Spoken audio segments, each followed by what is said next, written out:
వాళ్ళు ఒక ప్రాపర్టీని కొనే ముందు అది ఎఫ్టీఎల్లో ఉందా, బఫర్లో ఉందా, లేకపోతే గవర్నమెంట్ ల్యాండా, లేకపోతే ఇంకేమన్నా అదేమన్నా ఆక్యుపైడ్ ల్యాండా, ఇట్లాంటివన్నీ కూడా అన్ని చెక్ చేసుకుంటున్నారు.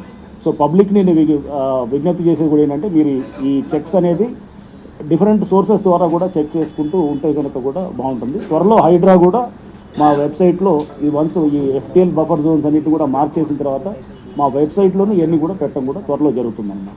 సో పెట్టి ఇదంతా దానికన్నా ముందు ఒక పారదర్శకమైన ఈ ప్రక్రియ జరగాలి. జరిగిన తర్వాత ఇవన్నీ కూడా మనకి మా వెబ్సైట్లోనే ఇది పబ్లిక్కి ఈజీగా అర్థమయ్యేటటువంటి భాషలో వాళ్ళు ఎక్కడి నుంచున్నా కానీ వాళ్ళకి అక్కడ వాళ్ళ పొజిషనింగ్ ద్వారా వాళ్ళు బఫర్లో ఉన్నారా, ఎఫ్టీఎల్లో ఉన్నారని తెలిసే విధంగా వాళ్ళకి ఈజీగా అర్థమయ్యేటటువంటి విధంగా తయారు చేస్తాం కూడా అన్నమాట.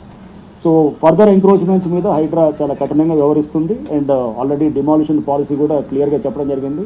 జూలై 19 తర్వాత ఏ పర్మిషన్ను దాన్ని అంతకుముందు ఇచ్చిన పర్మిషన్స్ ఆనర్ చేస్తూనే ఆ తర్వాత ఏ పర్మిషన్స్ కూడా ఒకవేళ ఎఫ్టీఎల్ బఫర్లో వస్తే కనుక డెఫినెట్గా దాని మీద సంబంధిత అధికారులు అకౌంటబుల్ చేస్తూ కూడా ప్లస్ వాటి మీద కూడా యాక్షన్ తీసుకోవడానికి కూడా జరుగుతుందన్నమాట.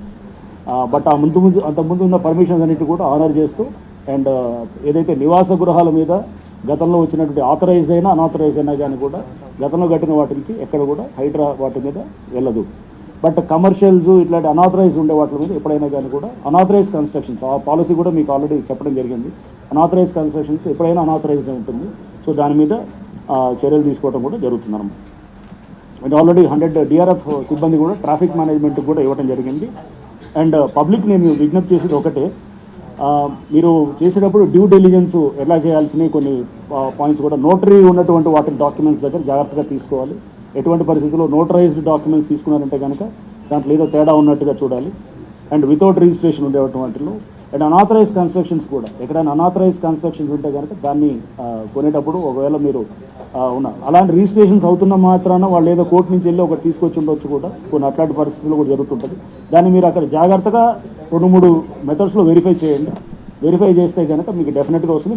మేము మీకు వచ్చేటువంటి కంప్లైంట్స్ అన్నింటిని కూడా తీసుకుంటూ రేపు ఎట్లానో మాకు ఎవ్రీ మండే అంటే ఈ కొత్త సంవత్సరంలో గ్రీవెన్సెస్ డే పెడుతున్నాం. వచ్చే కంప్లైంట్స్గా తీసుకుంటూ పబ్లిక్ ఈజీగా అర్థమయ్యేటటువంటి విధంగా మా వైపు నుంచి ఏది కావాలనేది కూడా వాళ్ళ నుంచి కూడా తీసుకుంటూ మేము కూడా ఎప్పటికప్పుడు మోడిఫై చేసుకుంటూ పబ్లిక్ వచ్చేటటువంటి ఇబ్బందులు ఏమైనా ఉంటే కనుక దాన్ని కూడా మనం తీసుకొని మా వెబ్సైట్లో పెట్టేస్తూ ఇది చేసేటటువంటి దిశగా కూడా ఈ సంవత్సరంలో అంటే అటు ఇటు పరిగెత్తడం అనేది లేకుండా వీలైనంత వరకు సమాచారాన్ని అంతా కూడా క్రోడీకరించి మా దగ్గర నుంచి ఒక అథెంటిక్ ఇన్ఫర్మేషన్ వచ్చే విధంగా కూడా మా వైపు నుంచి కూడా ప్రయత్నాలు కూడా జరుగుతుందన్నమాట.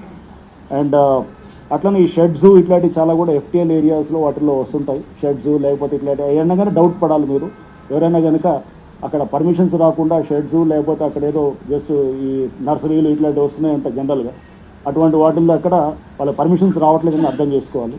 సో అట్లాంటి వాటిల్లో మీరు కిరాయికి తీసుకోవటం లేకపోతే ఇట్లా తీసుకునేటప్పుడు కొంచెం జాగ్రత్తగా వ్యవహరించాలి. ఎందుకంటే రేపు మీరు డిస్టర్బ్ అయ్యే పరిస్థితి కూడా ఉండొచ్చు. మీరు నోటీస్ ఇచ్చి మిమ్మల్ని వెకేట్ చేయమనో లేకపోతే వెకేషన్ నోటీస్ అని పెట్టేసి డిమాలిషన్ నోటీస్ ఇచ్చినప్పుడు మీ బిజినెస్ డిస్టర్బ్ అయ్యే పరిస్థితి లేకుండా ముందుగానే మీరు అప్రమత్తంగా ఉండాలి. ఇట్లాంటి షెడ్స్ అనాథరైజ్ షెడ్స్ దాని దగ్గర మీరు తీసుకునేటప్పుడు కూడా జాగ్రత్తగా ఆలోచించి అది రేపు ఎందుకంటే ఎప్పుడైనా కానీ కూడా అది డేంజర్ అనేటటువంటి పరిస్థితులు కూడా తెలుసుకోవాలి. అండ్ అట్లానే ఈ పబ్లిక్ మెయిన్గా రెసిడెన్షియల్ వెల్ఫేర్ అసోసియేషన్స్ వాళ్ళ నుంచి వచ్చేటటువంటి దాని గురించి వాళ్ళు ఇచ్చే కంప్లైంట్స్కి మేము ప్రాధాన్యత ఇస్తున్నాము.